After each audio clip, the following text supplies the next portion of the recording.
Let's just talk about that feeling for a second. You know, the one that whispers that you have to be perfect to get what you want, that you have to somehow find this state of constant, unwavering belief. But here's the truth. You don't. You don't need a completely quiet mind, and you definitely don't need to eliminate doubt. The messy, human part of you, it's allowed to be here. You see, this whole process is so much more forgiving than you've been led to believe. Because there's this huge myth, right? That to manifest, you have to completely silence that inner voice of doubt. But what if you didn't have to fight it? What if its presence didn't mean you were doing anything wrong at all? Maybe you feel it right now. That quiet, nagging question somewhere in the back of your mind. What if this doesn't work? Or maybe it's, what if I'm just fooling myself? It's okay. I hear you. So when you hear that voice, the invitation is actually really simple. Let it speak, don't fight it, don't try to shut it down or argue with it, just let it be there. You can hear the noise without having to follow it. Because doubt isn't your enemy. It's not some sign that you're failing. It's just a habit of thinking. An old, well-worn path in your brain that fires off automatically. And old habits, well, they can keep running in the background while something entirely new is being built right in front of them. And this brings us to maybe the most freeing idea of all. It's not about achieving some state of mental perfection. It's about choosing a direction and just gently, consistently sticking to it. Manifestation doesn't require perfection. It only requires direction. It's such a simple shift, but it changes everything.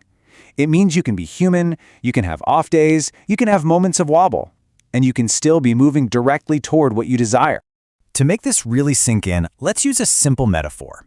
I want you to think of this whole journey not as some battle you have to win in your mind, but more like a drive to a destination you really want to get to. So just imagine it. You're in your car and you're driving to a place that you're so excited about. Now the car isn't silent, is it? The radio might be playing a song you don't like. Maybe there are passengers in the back talking. There's all the noise from the road. There's distractions everywhere. Okay, so think of it this way. All that noise, the music, the chatter, the sound of the road, that's your thoughts. That's the doubt. But the direction, your hands on the steering wheel pointed steadily toward where you want to go, that is your chosen assumption, the truth you are committed to. And here is the most crucial part of this whole thing.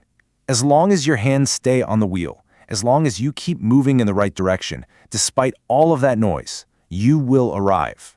The noise does not have the power to change your destination. Only you do.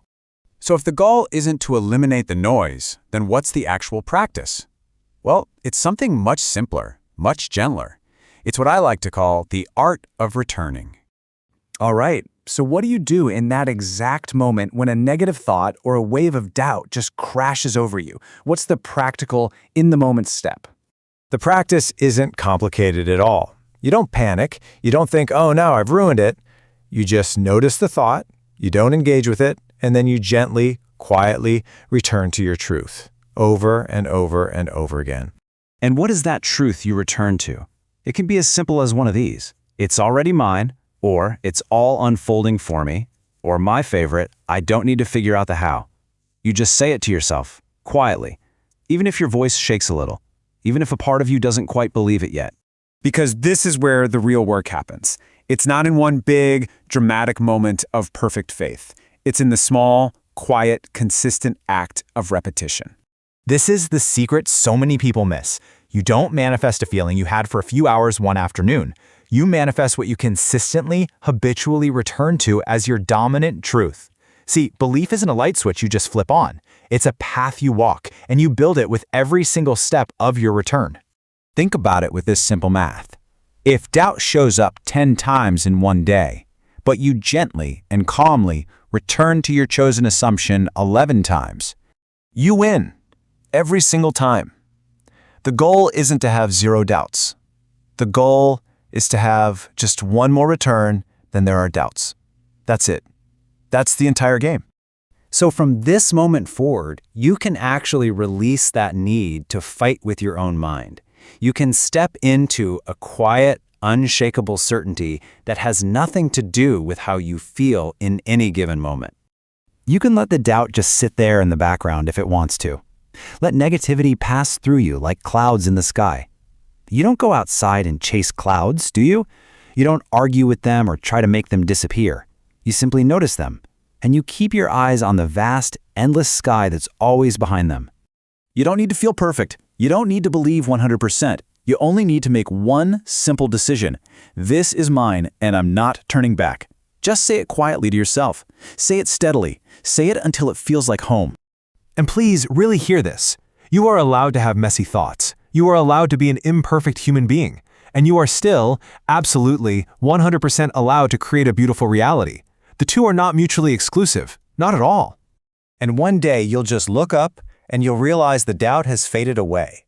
Not because you fought it into submission, but because you simply stopped feeding it your attention. All you have to do is keep returning. Just keep going. That's all it ever takes.